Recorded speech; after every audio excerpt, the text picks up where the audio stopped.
Greetings, humans. You have entered the Command Zone, your destination for all aspects of Elder Dragon Highlander. Enjoy your stay. You have a song? Let me think of one. Yeah. Wait, I got one. Yeah? And Wait. Don't actually sing, Josh, because we have some very talented people that can do that instead for us this episode. Oh, that's true. 'Cause I'm leaving on a jet plane.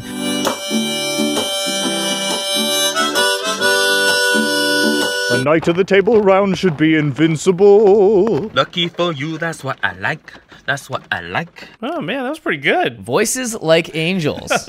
Buttery smooth. We found our replacements, which makes me very happy. If any of y'all want to come on and do the singing in place of us, I'm fine with it. What you just saw were some highlights from all of the Game Nights auditions that we received. Now, if you just saw your face, that doesn't mean you have won or not won. We're just going to be highlighting a lot of the auditions throughout the episode. And, of course, those of you who decide to sing, we will have to make sure that we got you in there as well. But yeah, we got tons of submissions. A lot. A lot of really awesome stuff. So many creative people out there. So we're definitely going to highlight some of that stuff. But we have to say, this is episode 200. Wow. A big one for us. 100. Yeah. Hello, Jimmy and Josh. Welcome to Commander Peace Theater. No, congratulations on episode 200 of The Command Zone. Well, hi there, Jimmy and Josh, and congratulations on 20, count it, 20 episodes. Boy, oh boy. When I first heard the news that you had reached the big 20, I said to myself, they haven't made that many episodes, I'm sure of it, but lo and behold, I've been told that, what? Hi, Josh and Jimmy. My name is Jeremy Noel, and this is my audition for Game Nights. Why are you laughing? Is that not... That's not what we're doing here? Oh, no. Congratulations on 200 episodes of the Command Zone podcast. Hey Jimmy, how's it, Josh? Congratulations on 200 episodes of the Command Zone. Happy 200th episode. Congratulations on 200 episodes. Congratulations on your 200th episode. Congrats. Congratulations. Congratulations. Way to go. You did it. It's incredible. I'm so proud of you. Yes! I can hardly believe it. What a great accomplishment. I know what it takes to get to that point. It's a lot of work and a lot of dedication. It's an amazing achievement, and you guys do a great job. Hey, Jimmy and Josh, it's Brando and Ryan from Commander Cookout Podcast. Wanted to say congratulations on your 200th episode. You guys are pillars of the community, and we MacGyvered Ryan's cell phone to this broken selfie stick with some duct tape, just so that we could tell you how much we appreciate you showing us and the community at large how easy it can be to just take a bunch of garbage, mash it all up into a deck, and remain competitive. Garbage like this! Wait, you can't actually play that. Why not? What's wrong with it? That card's actually banned. Oh. I'll have that then. Anyway, you guys are pillars of the community. Good on you, and we'll see you in Vegas. Woo! As you can see, we have enlisted the help of a lot of community members and our friends to be a part of this episode, because this is a very special episode. Episode 200 is a celebration of Commander. We ask community members, friends, to send us tapes of what they love about Commander, some of their favorite stories, and you're going to be seeing those throughout the entire episode. Plus, at the very end, we are going to announce who we've chosen as a guest on Game Nights. One of the patrons, one of the fans is going to be able to come on the show, get knighted, play next to Jimmy and I. Very exciting.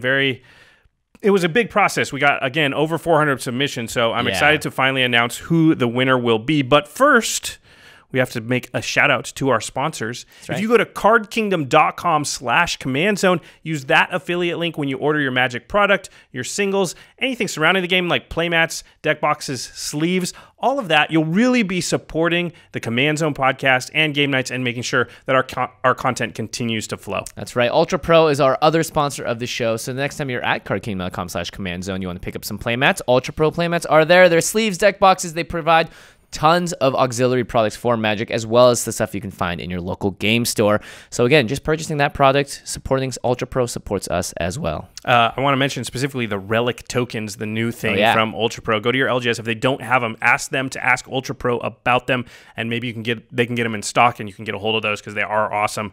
The last way to support the show is directly. If you go to patreon.com/commandzone, you can contribute straight to us and help this content to keep happening. In fact, we call out One, I got We're confused. doing a lot of announcements this episode. Yeah, So. I got confused with the announcing of the guest. We call out one lucky patron every single episode. And this is a patron I know submitted an audition for Game Nights. That's right. And this episode is dedicated to Drew Bradshaw. Drew, you rock. You rock, buddy.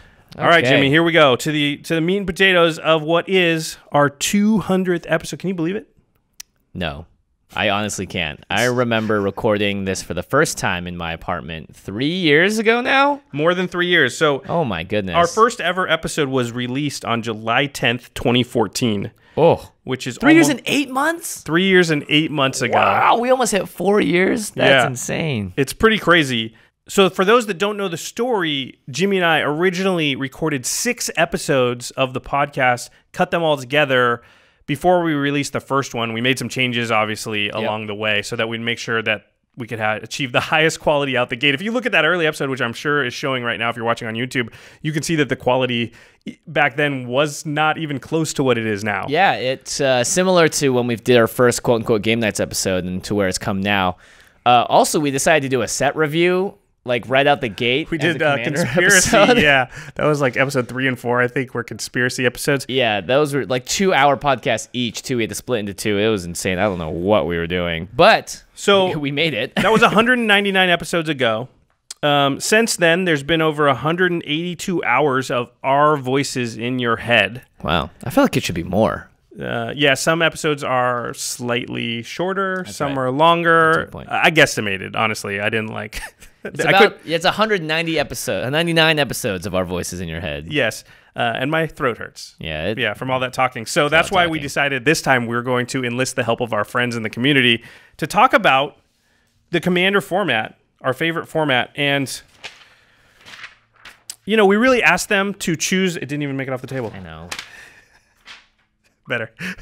We really asked them to choose their favorite moment or story about Commander. It could have been a moment from a game, a cool interaction. It didn't even have to be about playing too. It could be just, a friend they met or anything surrounding the format of Commander and, sort of demonstrating why it's the best format. Yeah, so we have, I think, 30 plus submissions from people around the community. Thank you again so much for those that took the time to record a story and tell it to us.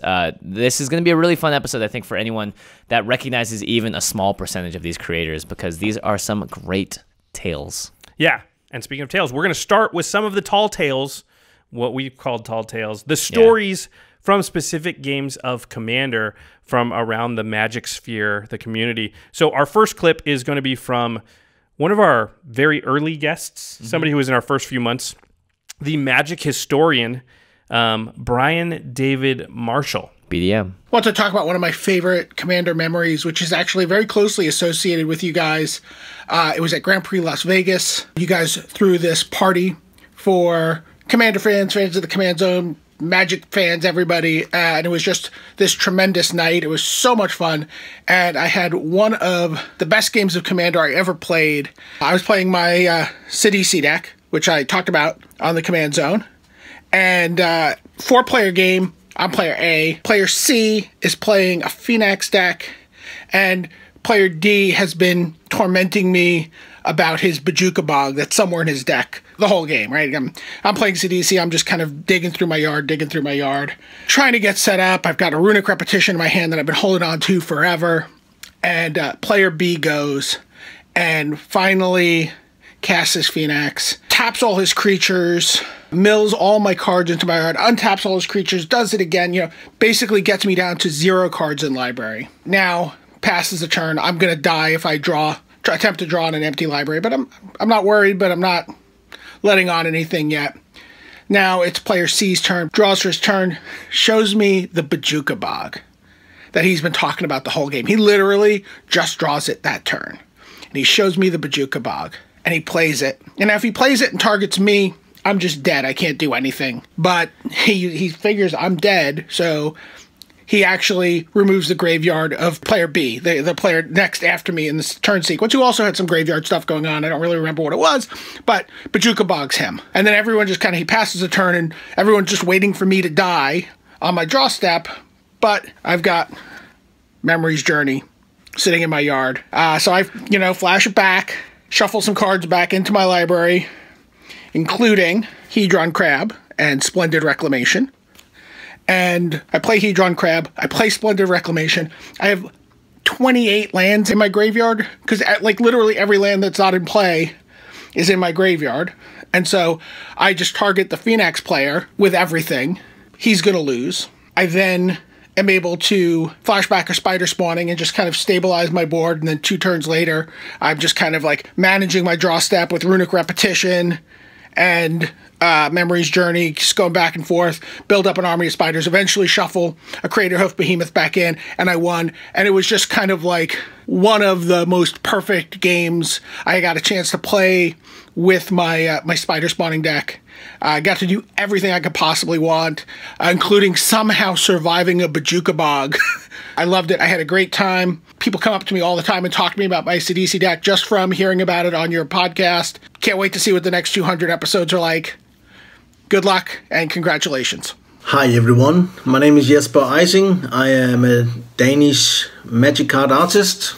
I paint magic acrylic paintings. So many of the more memorable plays is not because I have gone off through crazy combos or played cycles of cards and won that way. I think all of us has tried that, and it's a great display of power, but the most fun interaction is always the strangest one. And I had one when I was playing a friend of mine, Peter. He was playing Bassandra, the Battle Seraph Angel deck that would force people to attack, and he would make it hurtful to attack him. I was playing Zedru. So the game state we had was that Peter had better creatures, and if he could force me to attack, he could block better and kill my creatures, and I would be open for lethal damage the turn after. So it was essential for me that I made it impossible for me to attack him. And that was pretty difficult with his commander. But I had Ley Line of Anticipation in play, and I also had Wild Research in play, a really strange enchantment that lets me search up other enchantment and discarding a card at random. I had 5 cards in my hand, so I hope that I didn't discard the one that I found, which was Propaganda. So I flashed Propaganda in, used Donate to give Peter my Propaganda. So this way he couldn't force me to attack, because his card does not say that I have to pay an extra attacking cost. So I could just say, I'm not going to pay, so I can't attack. That way I could stall the game for a couple of more rounds. When Peter killed Propaganda, I had already set this baby up, so I flashed that one in and gave that to him, and we were back at completely stalled. I later won through a lot of different card interactions, but that play was the weirdest different interactions of cards that I have ever tried. That you use cards that are in my deck for my own protection to hinder myself of attacking and killing my opponent. That was really strange. Hi, I'm DJ, and I'm behind the Jumbo Commander YouTube channel. And today, I have a story for you about a single card, Endless Horizons. 3 and a white for an enchantment. And when Endless Horizons enters the battlefield, you may search your library for any number of Plains cards and exile them. Then at the beginning of your upkeep, you get to take one of those Plains cards exiled with Endless Horizons and put it into your hand. This is repeatable card draw in white. This is something the color really struggles with, and you could have your own Phyrexian Arena. Lands are cards too, okay guys? But there's sort of a mini game that comes with playing Endless Horizons. You have to ask yourself, how many Plains are you willing to exile from your library? Say 10 Plains. Well, 10 Plains is pretty good. Game will last 10 turns, you draw 10 cards. That sounds okay to me. But if you exile all of the Plains from your library, then the card quality of your draws will be exceptional. You will never draw a basic again. So yeah, you'll draw a land off of Endless Horizons, but then you're going to have action off the top of your deck every single time. Ooh, that's pretty compelling. But what happens if your Endless Horizons gets blown up? Then all of those Plains just stay in exile. For this story, I was not running Endless Horizons, my Avacyn opponent was, and when she cast it, she pulled every single planes out of her library and was pretty satisfied for the next turn. Then I decided to cast Oblivion Sower, 6 mana for a 5/8 Eldrazi, and when you cast Oblivion Sower, you exile the top 4 cards of target player's library, and then you can take any number of exiled lands that player owns and put it onto the battlefield under your control. That's right. I exiled the top 4 cards of her library and then stole every planes she had under Endless Horizons and spread them out on my battlefield. And then I proceeded to use all of that mana to destroy the other opponents. I let her live till the very end, because if I knocked her out, I'd lose all of her planes. I felt like I'd unlocked an achievement, taking all of that mana and casting Eldrazi after Eldrazi and destroying everyone with someone else's mana. It sent a thrill through me. And so when I had the opportunity to do it again, just a couple weeks later, well, I was pretty excited. Same Avacyn opponent cast Endless Horizons and picked up her deck, and I wondered, is she gonna fall for the same trap? She picked 1, 2, 3 cards. She again takes like 20-something cards and slams them down underneath her Endless Horizons, and I'm thinking to myself, yes, I get to do it again. Just in a few short turns, my Oblivion Sower will steal all her lands. And then, after a single round of the table, instead of reaching underneath her Endless Horizons for a plains, she reaches over toward her library, and I say, "Where's your exile zone?" She stops me and says, "I'm sorry, my board state must have gotten a little bit cluttered when I searched, a little bit stacked up here. Let me spread this out for you." And so she moves the Endless Horizons, and underneath it is not 25 planes, but 25 cheaty faces. Blue for a flying 2/2, but no one pays blue for it, because if you can sneak cheaty face onto the battlefield without your opponents noticing, you don't have to pay its mana cost. So before I even knew what was going on, suddenly there were 23 cheaty faces turning sideways straight at me, and I found myself out of the game. Commander is all about crazy, compelling interactions between cards and between friends. Thanks, friends. This is Jumbo Commander wishing Jimmy and Josh a happy 200th. I love cheaty face. I have one. It's a lot of cheaty faces, though. Yeah, I only have one. How do you even put that many in your deck so you could cheat them out? I mean, whoever that was, that is an ambitious move. Mad props. Yeah. Well, I mean, so much happens in a game that you're not really paying attention sometimes. Like, yeah, but 20 plus of them? Like, yeah, it's true. That's a stack. That's like this much. That's like a booster pack and the third right there. Honestly, that story is going to be tough to beat. I mean, we're going to give some other people a chance here, but I don't know if that amount of cheaty faces, that's a good one. That does seem like something that our next guest would do. Yeah, definitely. For sure. It's a stipulation of sorts. Yeah. This is Graham from Loading Ready Run. This many years ago, I'm playing a mono-red commander deck that is deeply not good. My commander was Jaya Ballard. I called it the Janky Ballard deck. One of my opponents had a card called Trade Secrets, which is banned now in Commander. It wasn't banned at the time. Basically, it's 1 blue. You pick an opponent, they can draw 2 cards, and then you draw up to 4 cards. And the opponent gets to do that as many times as they want. So I was the opponent. So I go, I just get to draw 2 cards, and then you pick up to 4, but then I decide if I do it again? And she said, yes. I'm like, well, I'm going to do it again. I can just keep doing this forever? And she says, yes. So I just go, okay. So I just draw, like, 50 cards. I'm just like, all right, I'll just take like half my deck. And, you know, she stopped drawing because it's a May for her, so it's not like she's going to mill herself out. And so I'm just sitting there with like this hand of cards like the size of a standard library. And I'm just sitting there, and it goes all the way around the table, and it comes back to me, and I'm go, Conflagrate, which is an X burn spell, the flashback for which the X is discarding cards. So I cast Conflagrate, do a bunch of damage to one player, then I flashback Conflagrate, discarding all these cards I've drawn, and I kill every other player on that one turn, thanks to Trade Secrets. I'm Dennis from Channel Fireball, and my favorite memory playing Commander was the biggest whiff I've ever made in my entire life.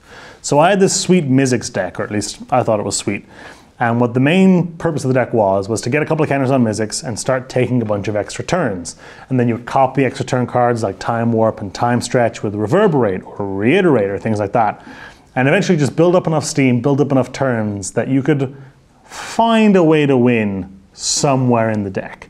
And the best or cruelest, depending on how you look at it, part of the deck was that everyone else had to sit there and watch. But what made it all worth it was a couple of times, and one time in particular, I'd go through the whole rigmarole, jump through all the steps, do all the setup, do everything correctly, and then whiff.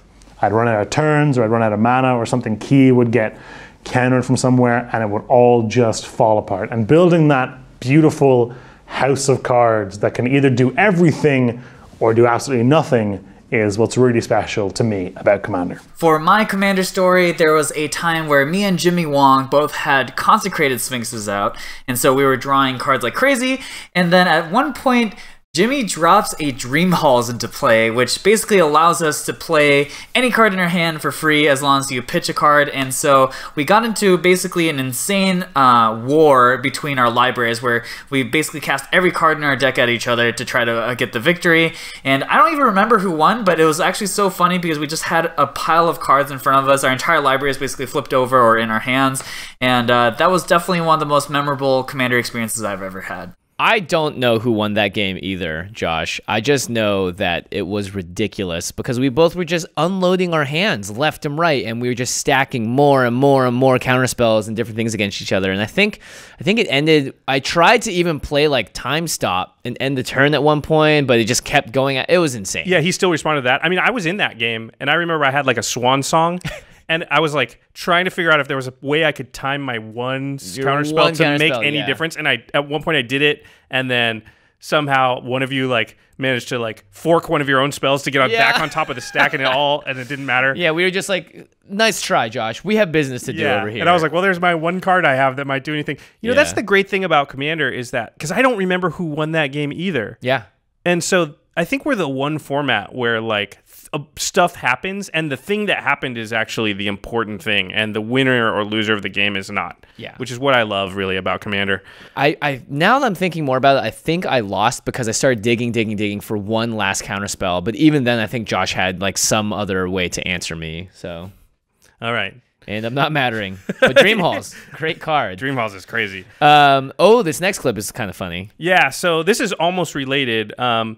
It's going to be from Cameron from the Laboratory Maniacs. Now, they play, their content is more about competitive EDH, and Cameron kind of makes a mistake that I think a lot of us have made. One of the most vivid memories I have of a Commander game over the last year is playing a game with a Keranos Stacks deck. I had a hard lock in place for 5 turns, and I had a winning combo in hand.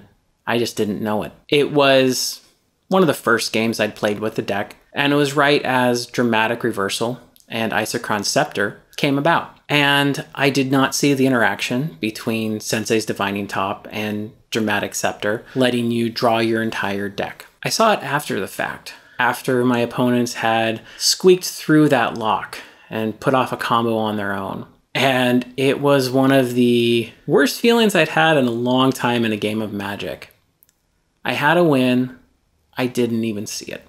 And that really changed how I play Magic now. I'm much more hesitant to resequence things. A mistake really doesn't stick with you if you're able just to undo it right away. To quote Tolkien, the burned hand teaches best. This is Jeremy Noel. Honestly, I think my favorite moments from Commander, and this has happened multiple times, just being able to do exactly what your deck wants to do.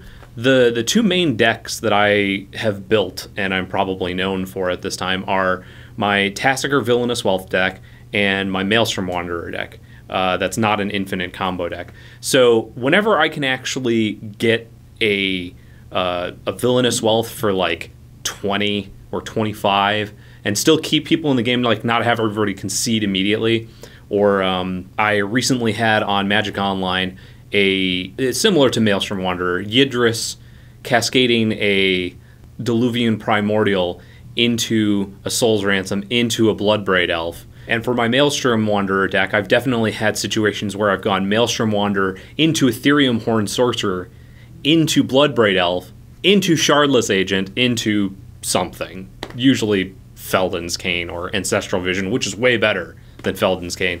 But that's what I enjoy the most out of it. And it doesn't even necessarily have to come from my side of the table. Like, if someone just goes off and says, all right, I want to cast Dragonstorm, and they get to that point, I'm going to be like, you know what? Go ahead. I might die, but this is something I really want to see happen.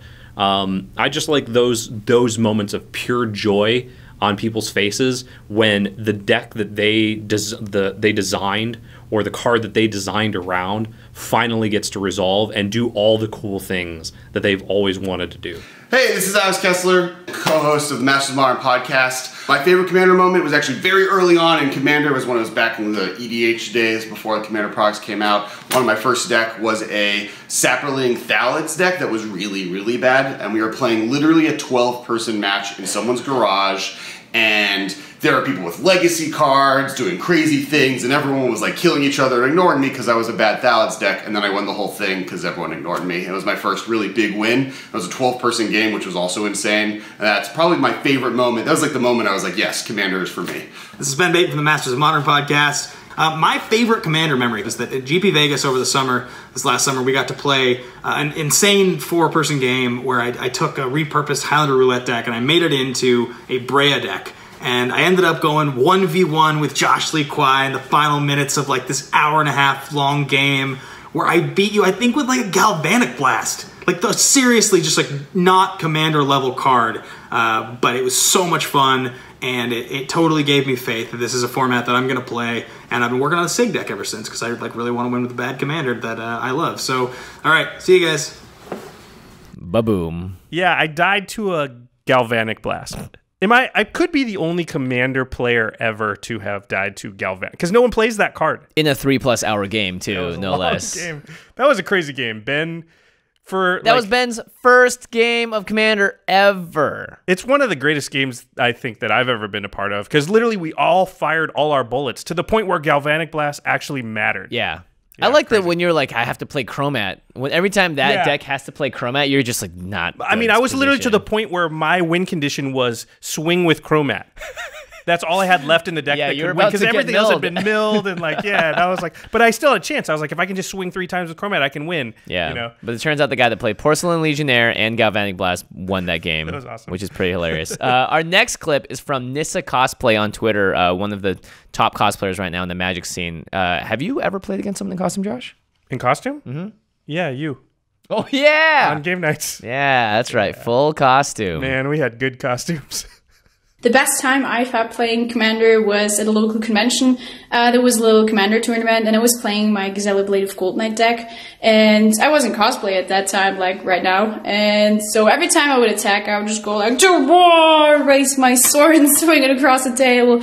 I did not win any of these games, but it was a lot of fun. This is Shivam from the Commander podcast. My favorite Commander moment was at GP San Jose a few years ago when I was playing my Grimgrin Zombies deck against a couple of friends of mine. They had things like Cyclonic Rifts and other ways to swipe the board, but I had managed to get Liliana's ultimate onto the table. And with her ultimate, I was able to get an infinite horde of zombies because I was pulling Gravecrawlers out of the graveyard every turn. And they would keep doing things like wiping my board or bouncing my things. But because an emblem is an emblem, as long as you have one zombie, you can always find a way to make 1,000,000 more.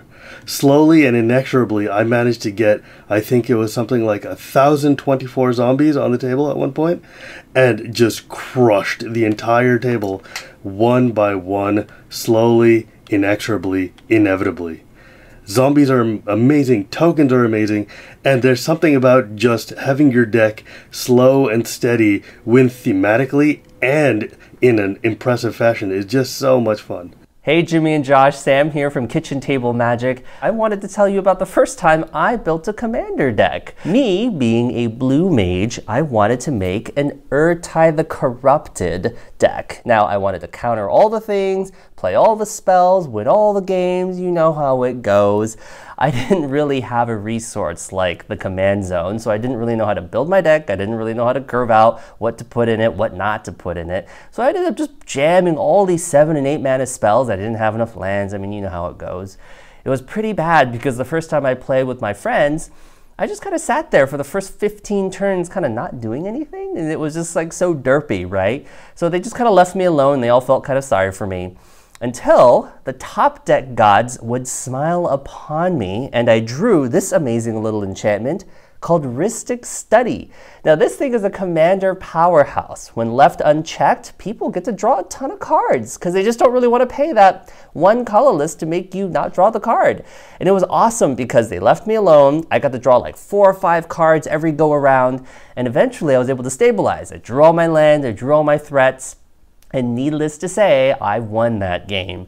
Commander is such a funny format, you know? There's like little cards like Rhystic Study that can like do so much, and people kind of leave you alone. There's a little bit of politics involved as well, and maybe a little bit of pity because they felt so bad for me. Take care, and I'll see you on the interwebs. Hey Jimmy, hey Josh. You want me to share some fun EDH moments? Well, here's this. I moved to Austin, Texas 2.5 years ago.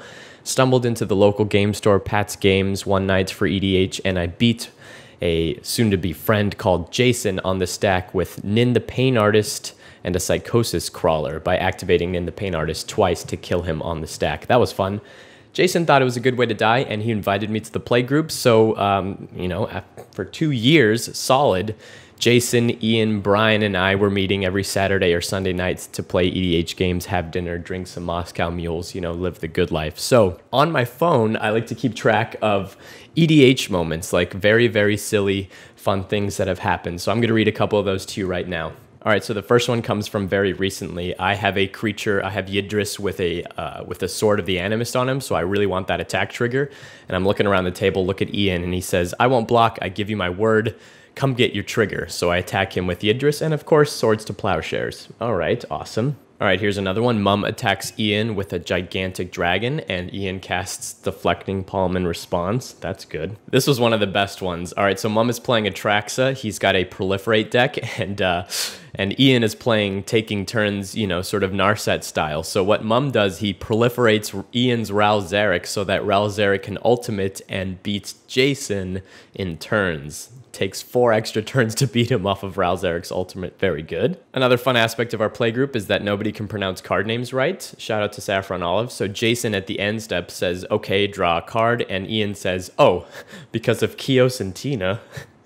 Oh, this one is good. This was a play mistake by me. So I think I'm clever. I flash in an Elder Deep Fiend, and I tap down a Merc Fiend Liege. I go to my untap step, and Mum cleverly just points directly at Merc Fiend Liege, and Jason untaps all the things that I just tapped down. Yeah, this happens sometimes. Sometimes out of principle, you just gotta let the green player attack with things. So Jason plays a Colony Garden tapped, and we go through an entire turn cycle, and then he equips the plant token with Sword of the Animist for that trigger, which I thought was very much on theme. So I let the 1 damage through. You know, you gotta act out of principle sometimes in EDH. I'll end with this one. This is a great quote by Lord Ian, I call him, okay? Ian's laughing, we're all finishing up a game, and he says, you can tell it was a great game because nobody's happy. Keep on cruising. I'll see you guys later. Peace. Wow, Sam's got a lot of stories. He takes a lot of notes. I'm very impressed. You know, I mean, we're the ones with like a commander-centric podcast. We should take notes like that. I always wish I did. Well, I mean, we're always asking each other, like, hey, do you have a thing for this? Do you have a story for this? Or like, hey, make sure you have a story for this episode too. And we're always like, I don't really remember any. Yeah, from now on, I'm just going to be like, beep, beep, beep. Hello, Sam. Do you have a story for this? That's true. But, you know, Commander isn't just about the cards. Right. It's about the people that we meet along the way. Isn't that right, Corbin Hostler from Brainstorm Brewery? What? What was that? That was a lead-in to the next clip. Oh, right. Yeah, Corbin, please. Isn't that right? You know what else? It would be a cool clip.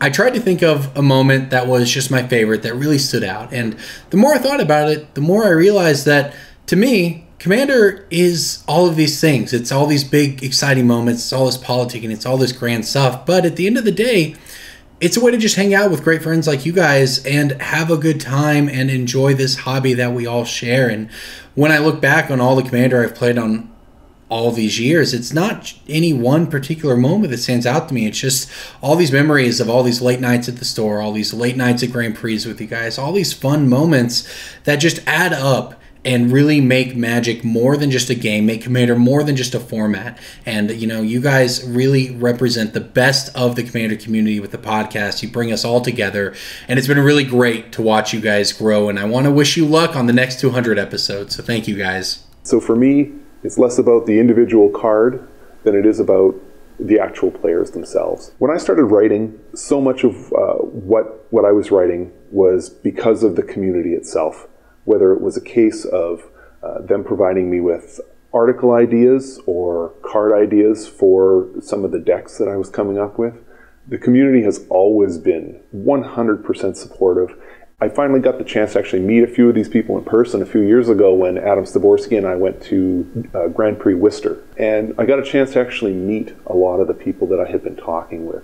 That was such a treat, to get a chance to actually use some of the decks that I had built with their help against them and actually get to see some of their decks in action. Way back, almost 10 years ago at my local game store when I lived outside Washington, D.C., I remember being introduced to Commander by a guy who played a Croesus the Purger deck. And, we started playing a bunch of Commander decks. I had Crush the Bloodbraided, I had Reese the Redeemed, which I still have, and I had a monocolored green deck, Commel Fist of Croesus. Overruns, he's pretty good. And I remember having a foil Croesus from an Invasion throwback draft, event. And I gave it to the guy who played Croesus. And it was, he was so excited to get a cool version of his commander that in the very next game, we sat down and I break out my Commel deck and we all start playing. And he hits me with the Croesus, makes me discard my hand, and I learned a very valuable lesson in helping people learn what makes the format so cool. That story from Stibbs reminds me of this time when we were playing at an LGS, and it was a longer game, it was later turns, and I was like, I'm gonna go get a soda from the soda machine. And as I got up to go, our friend Andy, he's like, hey, can you get me a Diet Coke? And I was like, yeah, sure. So I go and I come back and I give him his Diet Coke, and it was his turn, and he's like, oh, thank you. By the way, I'm attacking you with Ulamog. With Ulamog? Yeah. And I was like, hey, give me that Coke back. What up, Josh and Jimmy? It's your boy Cash. Favorite memories wise, would probably, my number one memory would have to be drawing Common Storm, coming in for the W, my first W on the show, hopefully not the last. Too many fun memories though. Probably turn 3 Ugin was dope.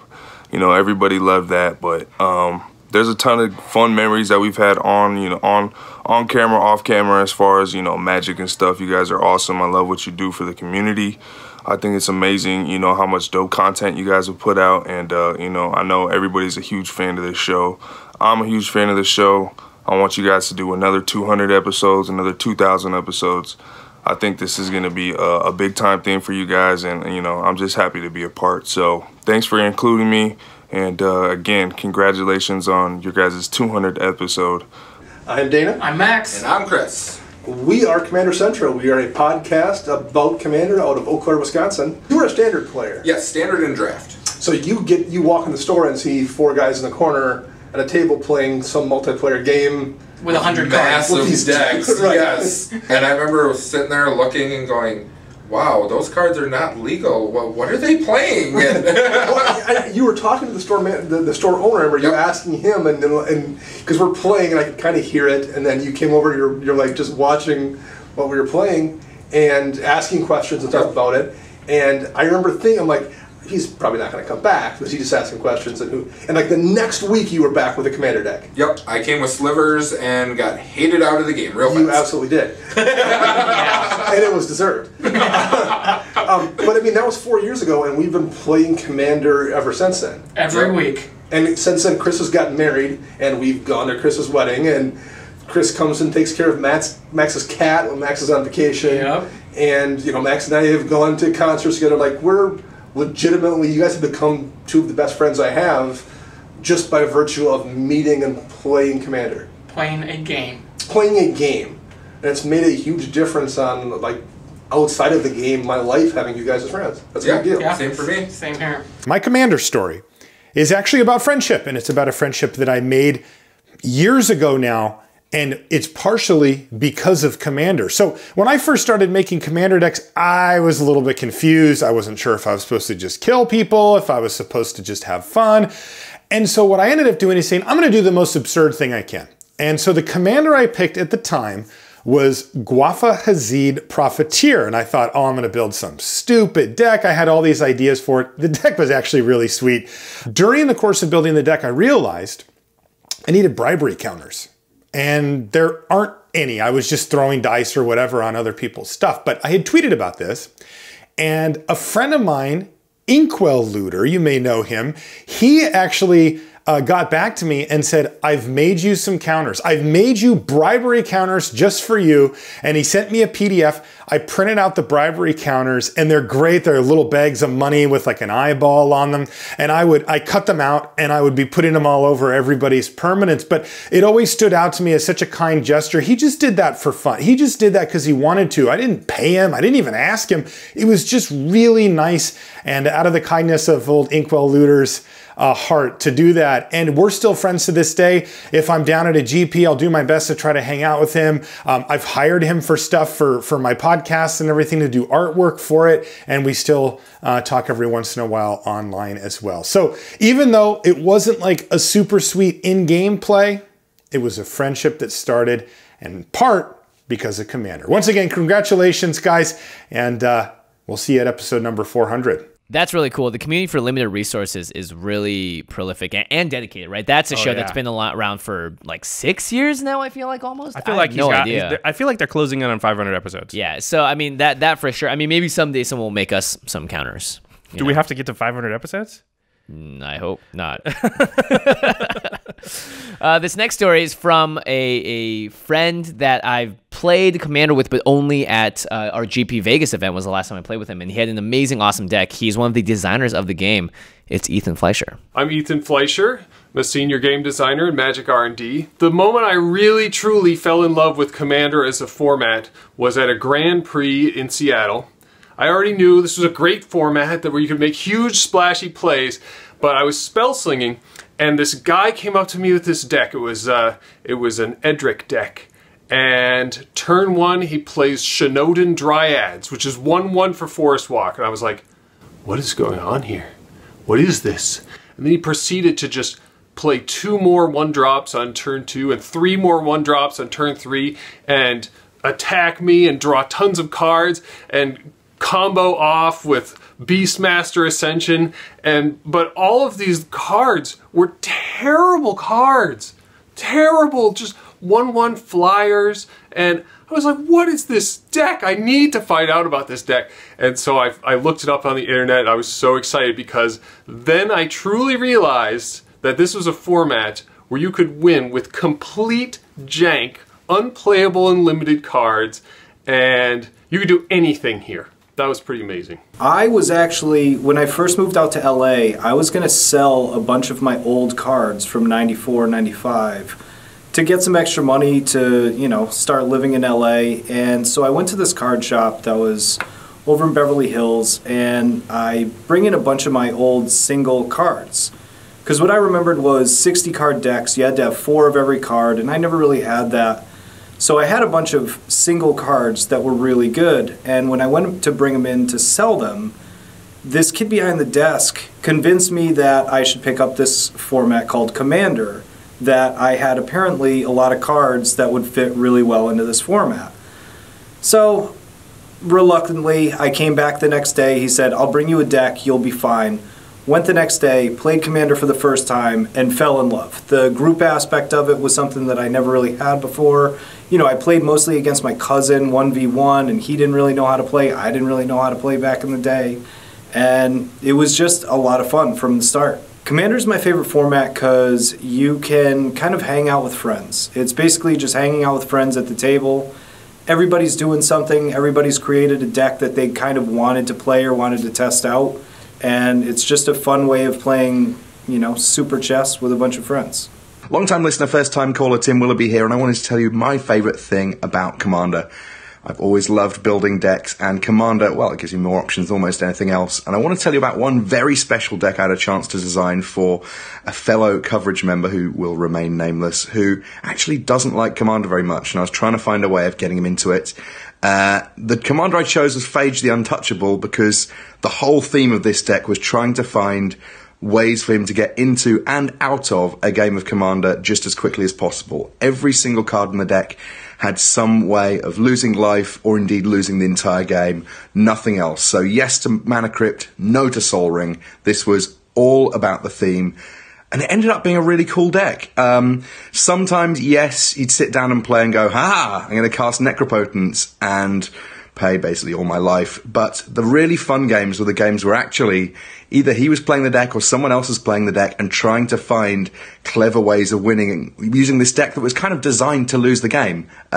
So it did have things like Mirror Universe in, so you can switch life totals with your opponents. You can make sure that if they've got maybe less life than you have, you switch it around. But actually, that's a pretty potent combination when you've got the likes of Hatred and so on in the deck. So what I found to be super fun is kind of flipping the format on its head a little bit and creating something a little bit different. And oh my goodness, this Phage the Untouchable deck, when it gets people good. Oh man, that sounds like the coolest deck. While I'm listening to Tim talk, I was like, I want to build that deck. The deck that's like trying to lose. Tim definitely has some really spicy brews. Every time I talk to him or I see him at an event, he's like, let me tell you about my newest deck. I'm like, all right, cool, let's hear it. That is a really cool idea. We might need to get him on the show to talk about that one. Yeah. It is interesting how every time you talk to a Commander player and they talk about their decks, and we saw this from the auditions, they get so animated. And by listening to them talk about their decks so often, I'm like, I want to build that deck. That sounds sweet. Yeah, totally. Yeah, people love their decks. As evidenced by this clip from Nate Burgess. I'm Nate Burgess of the Commander Time podcast and writer at EDHREC.com. My favorite memories involving EDH involve Yeleva Nephalia's Scourge. And my deck, it's not really a storm deck. It's a deck of 8 or 9 mana sorcery bombs. And it's pretty fun being able to cast all those for free. But when I get to about the mid-game, I like it when I draw Mizzix's Mastery into my hand, and then I get to overload it for 8 mana there with some red mana. And whatever I've cast so far during the game, I get to do it all again, all at once. So, and I get to pick what order they happen in. And so maybe like a Clone Legion to copy everything, and then a Plague Wind to destroy all their stuff, and then a Rise of the Dark Realms to get it all back from the graveyard and on my side. And the best times is when I'm not really trying to have a Storm deck, it's more of a Bombs deck, but there is one card with Storm called Mind's Desire.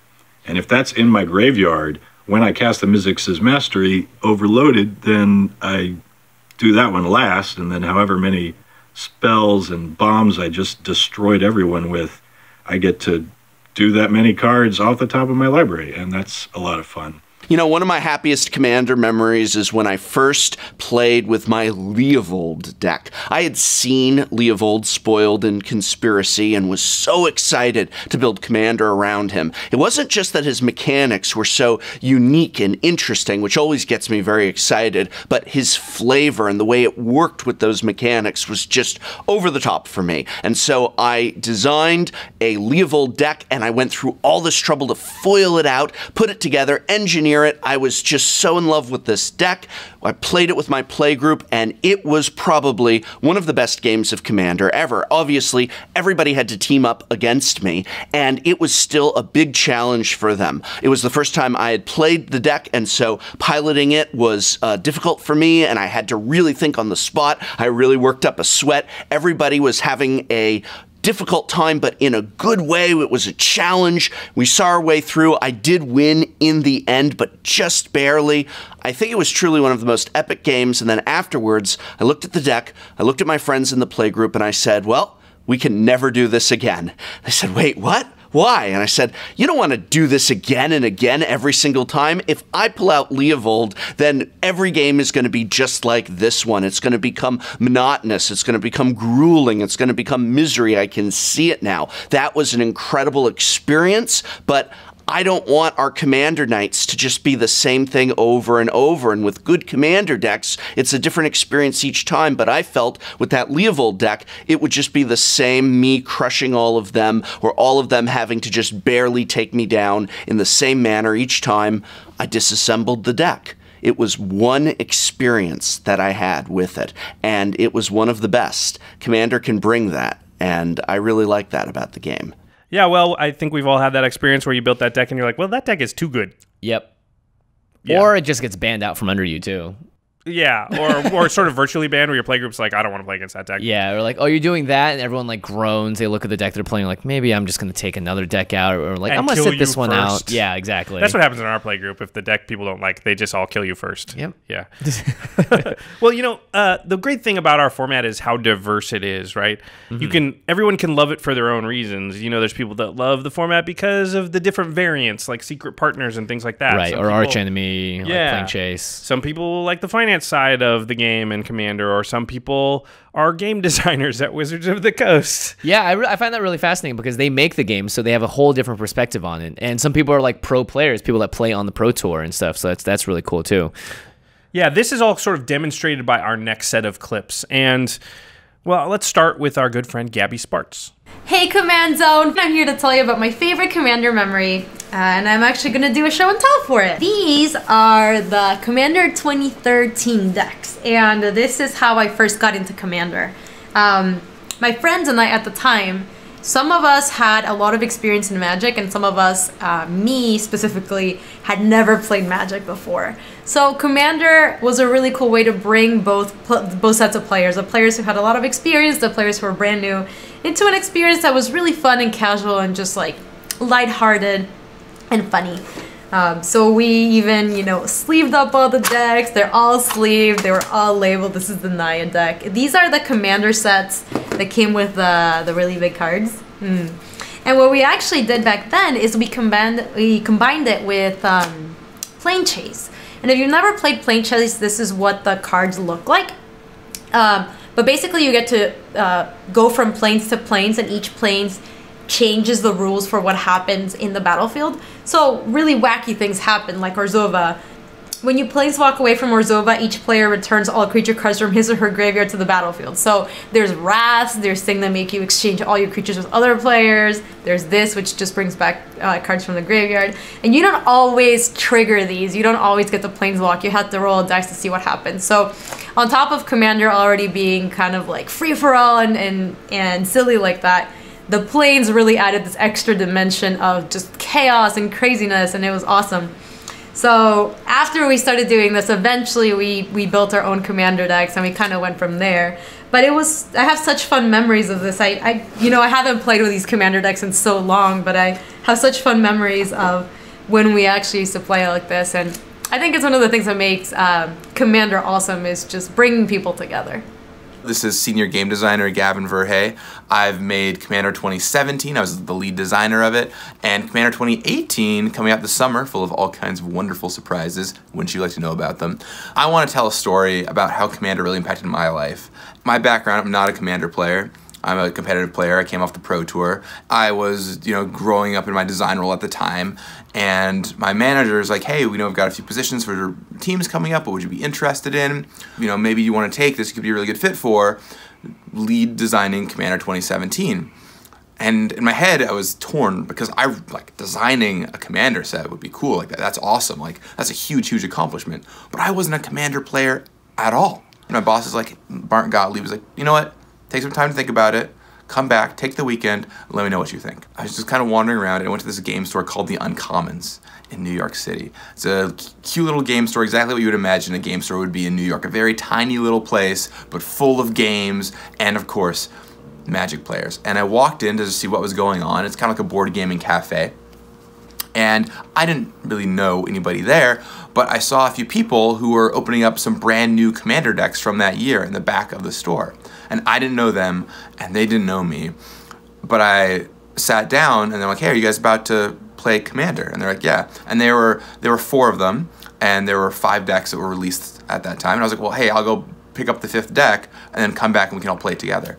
So I grabbed the deck, I sat down, we sat there playing for like 2.5 hours. and I had a really good time. It was really amazing just talking to all these people with all these perspectives and hearing about what they thought was fun in Magic, what was important to their Commander games, and the kind of stuff they wanted to tweak and create.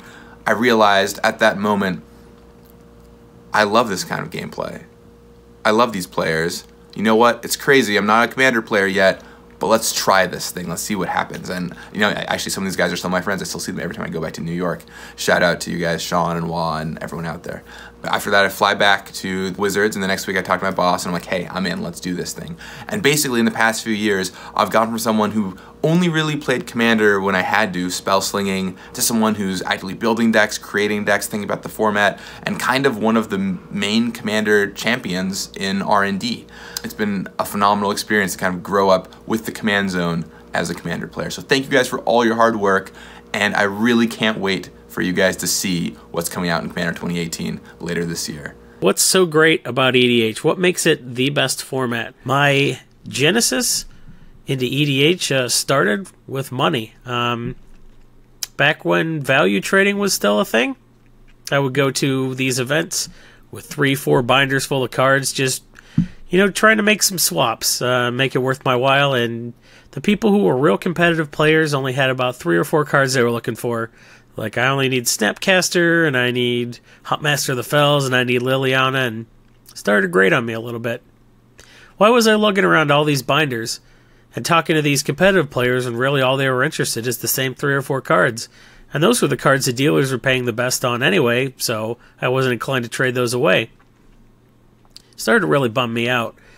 And right around that time, when, you know, value trading as a thing sort of had to evolve, I evolved as a trader because I started hanging out with the EDH players, just sort of observing what they were about. And when they would go through my binders, they would find 10, 20, 30 cards they wanted. You know, we'd have these massive long trades, we'd have great conversations, and it turned into a real good situation rather than being sort of frustrated dealing with spiky players. And what I really liked about EDH was it was a social format, so even the trading was a little bit more fun. You know, no one was out to get anybody. Everybody was just getting something they needed out of it. And, you know, the more I thought about it, the more I realized that basically EDH subsidizes every other format.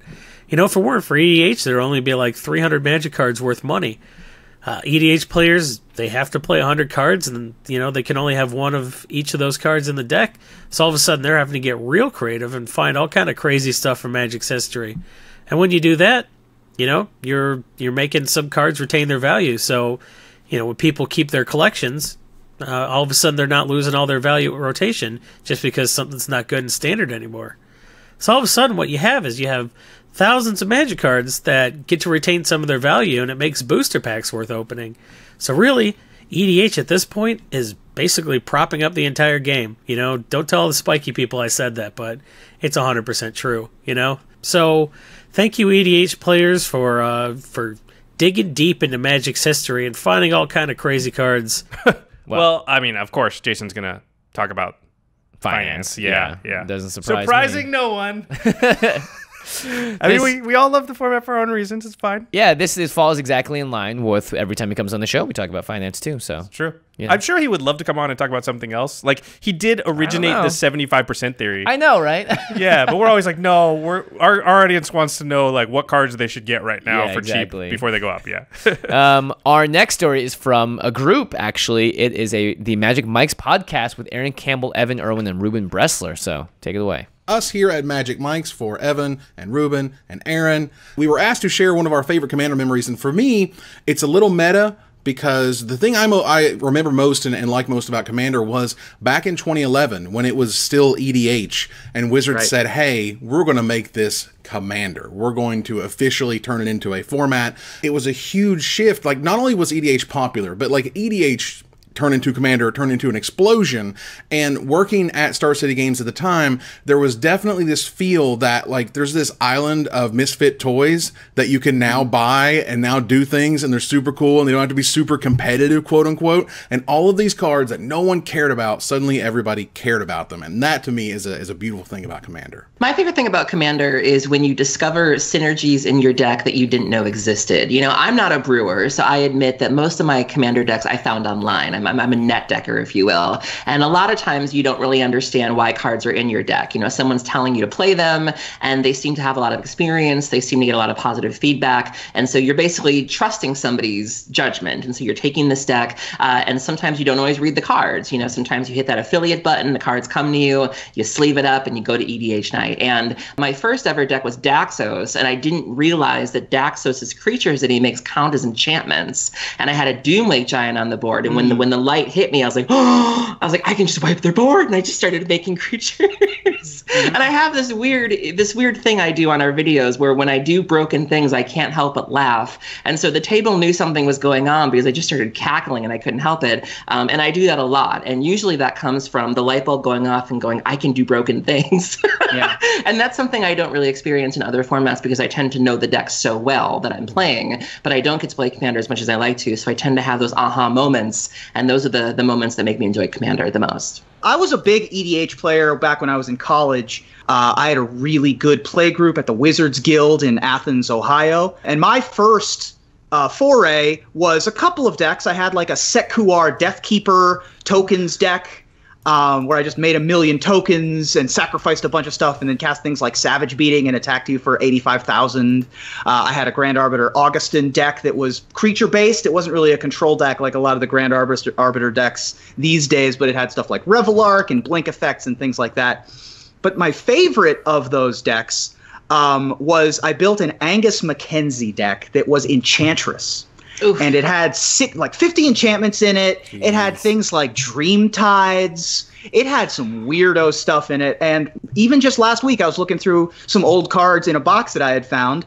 And I still have a foil Replenish from way back in the day when I had that deck like kind of all foiled out and kind of pimped out and was pretty cool. And I looked at that and was like, oh, I remember those days of sitting in the Wizards Guild or sitting in my apartment playing with my friends back in college. I have some great memories of EDH. And another one of my big Commander memories was the party they threw, the Command Cast threw last summer at Grand Prix Vegas, where, you know, it was just the biggest command party that's ever been ever. I borrowed a deck from some fabulous folks and played some of the new Conspiracy release. It was a ton of fun. So from all of us here at Magic Mike's, Josh and Jamie, congratulations on 200 episodes. And, well done, yes. And we look forward to another 200 in the near future. For me personally, my favorite part about Commander is the individuality that you get with each of the decks and how you get to know each person from your playgroup based off their Commander. I think it's really cool because it brings a bit of their personality out with the type of decks that they play. And on top of that, you get these complex interactions that you really don't get to experience in other formats all the time because you're playing with 4 different players and there's different combinations they can be doing. You don't know what to expect. There's also the diplomacy aspect, which is always super fun. You know, it can make or break friendships. That's just how it goes. As a cosplayer, I always have fun, you know, making and coming up with new things for my cosplays and adding my own little personal touches. And with Commander, you kind of get that same thing because you might have like your same Commander, but you also have like your own little personal touches that you get to add to these decks. And I think that's really neat and cool and makes for really great memories. Hey, Jimmy and Josh. Happy 200th episode. Congrats. Big thumbs up. We play a lot of Commander here in the office. A lot of Commander. Usually with each other and a couple of other people. And here's how it goes from my perspective. I spend the whole game as the victim trying to heartlessly, helplessly encourage our opponents to attack Blake, who's the real threat at the table. Then Blake usually ends up winning. Now, from my perspective, Trick needlessly has the entire table gang up on me every time without fail, even if I'm massacred. Thanks for that.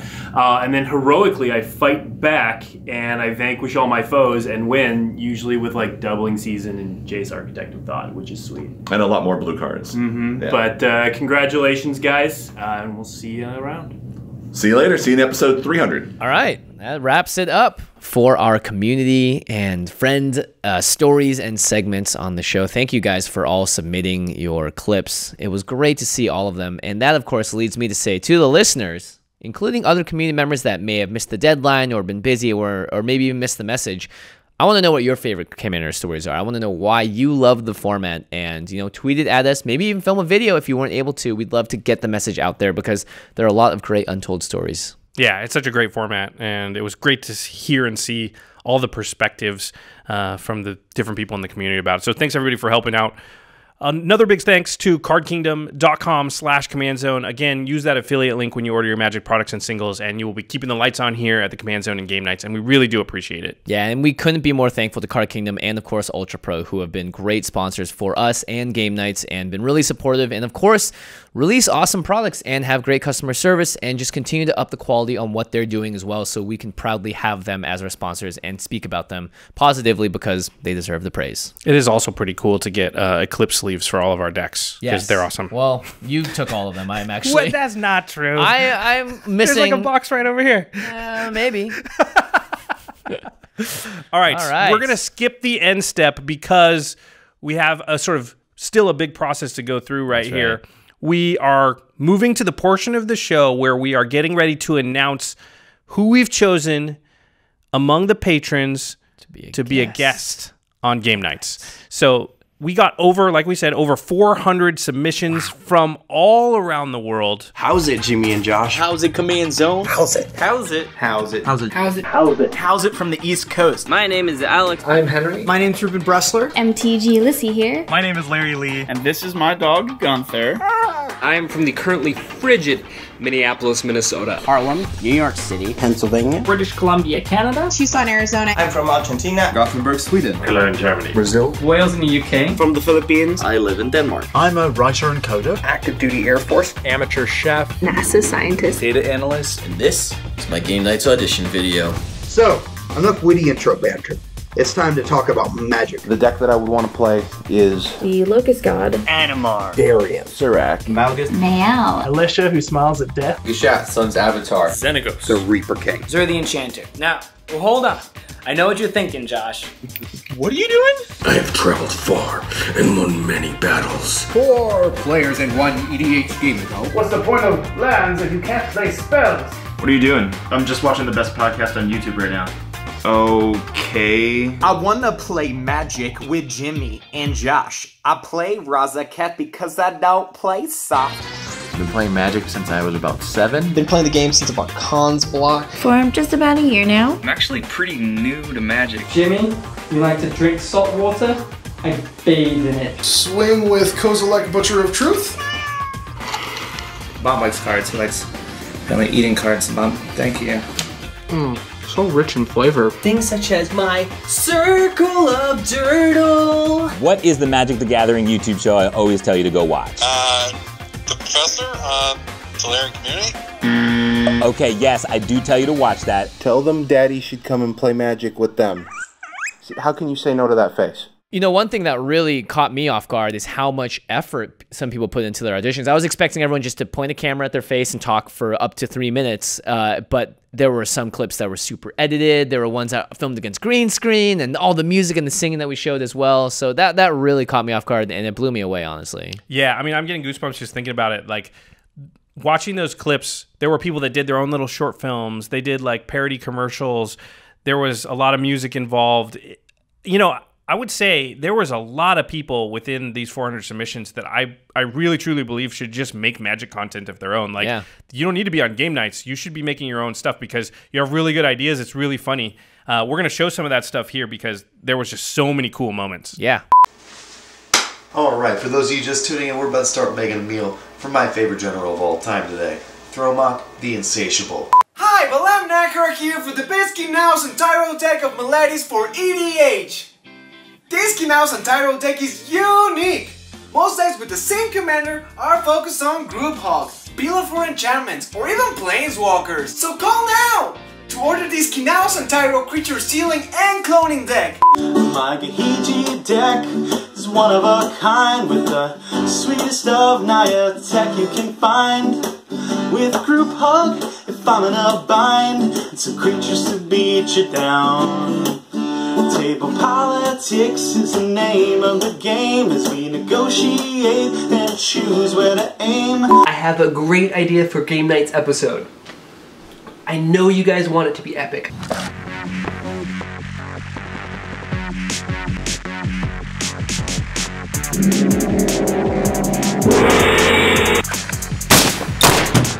You probably want something heartfelt and amazing. Of all the gin joints in all the towns in all the world, she walks into mine. You want it to be memorable and classic. You want the episode to have twists and turns. Maria!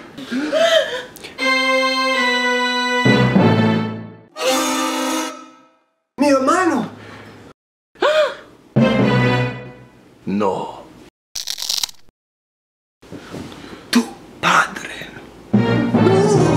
I mean, all that stuff's so cool, right? Yeah, I mean, honestly, like, I've been making content for a long time, and this stuff is really inspiring. You should use this as a springboard for yourself if content creation is something you've been interested in. I mean, hey, it doesn't even have to be magic.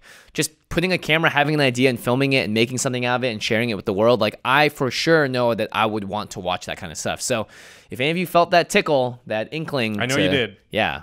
Please keep pursuing it. Follow through. I wanted to talk about, there was a full play group of 4 players, and they all submitted their own audition video, but they were kind of themed all around the same thing. So we want to show some clips from those. Hi there. I'm Greg Oakey. I'm with the law offices of Oakey and Padeem. Padeem and I have been partners clear back to the steampunk years. Have you ever been wrecked by a combo player? We can help protect you from this from ever happening again.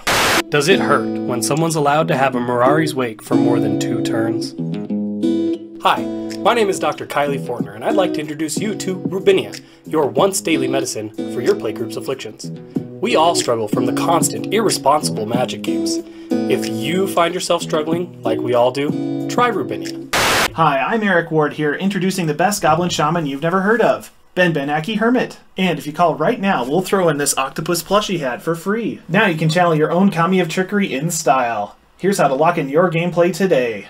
Please call the number on your screen, or visit us at www.shuffleandhope.edh. And if you call now, we'll send you the photo of a disheveled magic player and his favorite commander. Help me to help you to knight me. And there was another audition tape that was really special. It was actually from an active Magic the Gathering artist. It's Victor Adame, and this one awesome. I bust out laughing. This is incredible. Hi, I'm Victor, and I will play Attractor! Attractor has a keyboard soup! Attractor has all the haters to do with your stuff! So if you think your combo will go off, you'll have it rough! She won't let you play your cards! Are you trying to have creatures? Don't think so, buddy! No! Cause if you think you will have fun, I will Cyclonic Rift at the end of turn!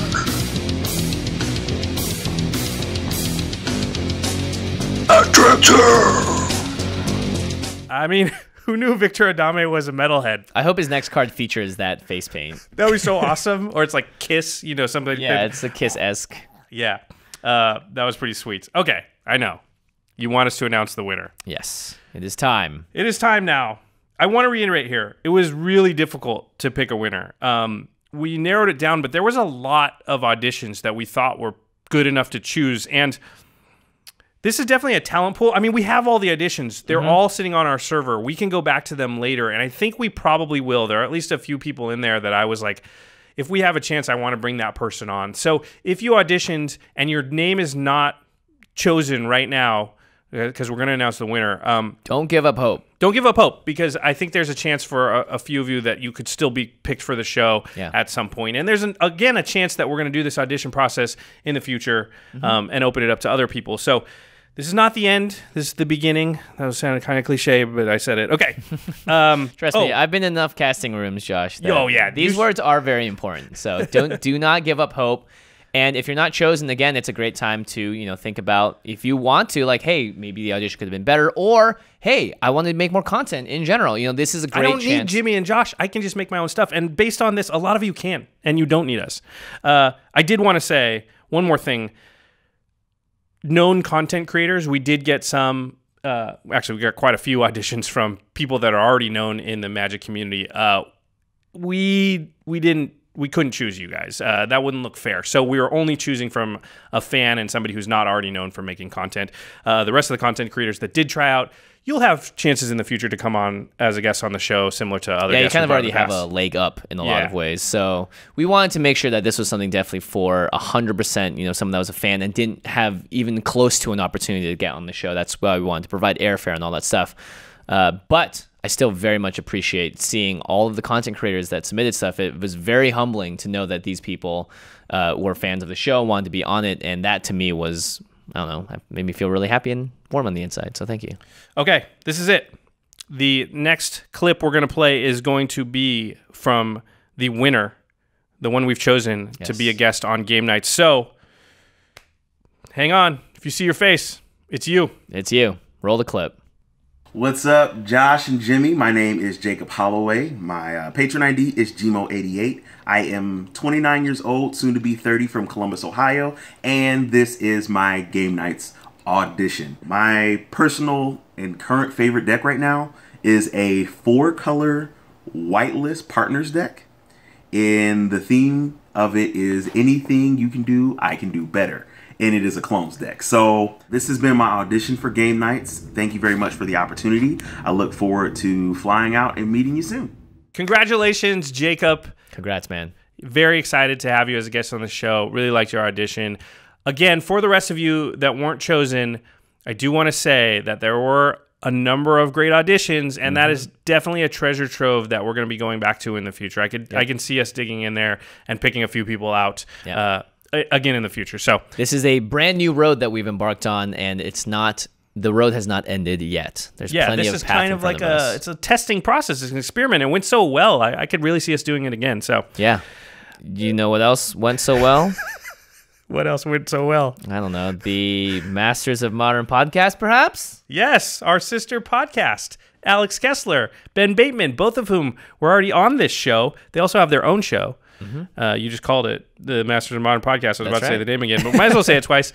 Boy, we're discombobulated. You can follow them on Twitter at the MMcast, and you can also find that content right next to ours at collected.company. The modern format's really blowing up lately because there's been a lot of shakeups with the Bloodbraid Elf and Jace the Mind Sculptor. Yep. Those are two guys, Alex and Ben, and that show that you really want to listen to sort of figure out what's going on with that format. Yeah. And the editor for our show is Terry Robertson and Craig Blanchett. I think Craig edited this episode. Terry had to throw in some help. This one was complicated. It's a complicated one, yeah. And, of course, everyone else had to compile all the clips and go through all the auditions. So this was a big one. So you can find all of those online and watch the clips by going to youtube.com/the Command Zone Podcast. This may have been a little different for you to listen audio-wise, and you may not have known who was talking the entire time. So make sure you do check that out. The video version will have a lot of sweet nuggets for you to watch, especially those really funny and awesome auditions as well. And special thanks to Geoffrey Palmer, who does the living card animations that start and end every show, as well as the TV behind us. Balam Nahara also makes some of those animations. And for Game Nights, yada, yada, yada. Hey, we should do something slightly different for the end song. Yeah, I was thinking since, and we've had this for a while and we haven't used it, this is sort of a community episode with a lot of, the pieces of the puzzle from community members. And, well, we're going to go out with a different rendition of our theme song. Yeah. Yeah, this is by Magic Band Sam from Ristic Studies on YouTube. Well, I don't think I need to give it much more introduction. Yeah. It's pretty awesome. Take it away, Sam.